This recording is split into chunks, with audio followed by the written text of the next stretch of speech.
ಹಾಗಾಗಿ ಅದ್ರ ಬಗ್ಗೆ ಬೇಕಾದ್ರೆ ಅವರು ಒಂದ್ 2 ನಿಮಿಷ ಹೇಳ್ಬೋದು. ಬನ್ನಿ ಜೊತೆ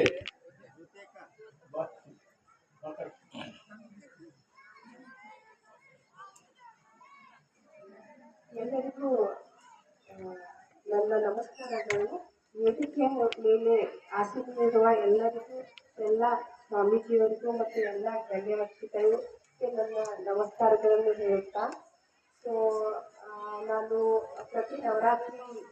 ಪ್ರತಿ ವರ್ಷದಿಂದ ಅಂದರೆ ನನಗೆ ತಿಳುವಳಿಕೆ ಬಂದ ಮೇಲೆ ಪ್ರತಿ ನವರಾತ್ರಿ ದಿನ 9 ದಿನ ದೇವಿಯ ಪಾರಾಯಣ ಮಾಡುತ್ತೇನೆ.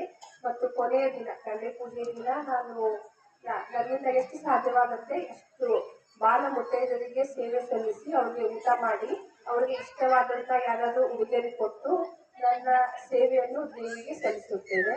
ಸೊ ನನಗೆ ಇವತ್ತು ತುಂಬ ಖುಷಿಯಾಗಿದೆ. ನಾವೆಲ್ಲರೂ ಇಲ್ಲಿ ಸೇರಿ ಇಷ್ಟು ಚೆನ್ನಾಗಿ ಇಷ್ಟು ಹೊತ್ತಾದರೂ ಕೂತ್ಕೊಂಡು ಎಲ್ಲರೂ ಪ್ರವಚನ ಕೇಳಿದ್ದೀವಿ. ಮತ್ತು ಇದಕ್ಕೆಲ್ಲ ನನ್ನ ಪ್ರೇರಣೆ ನಮ್ಮ ತಾಯಿ ಮತ್ತು ಮಾವರು ಕೂಡ.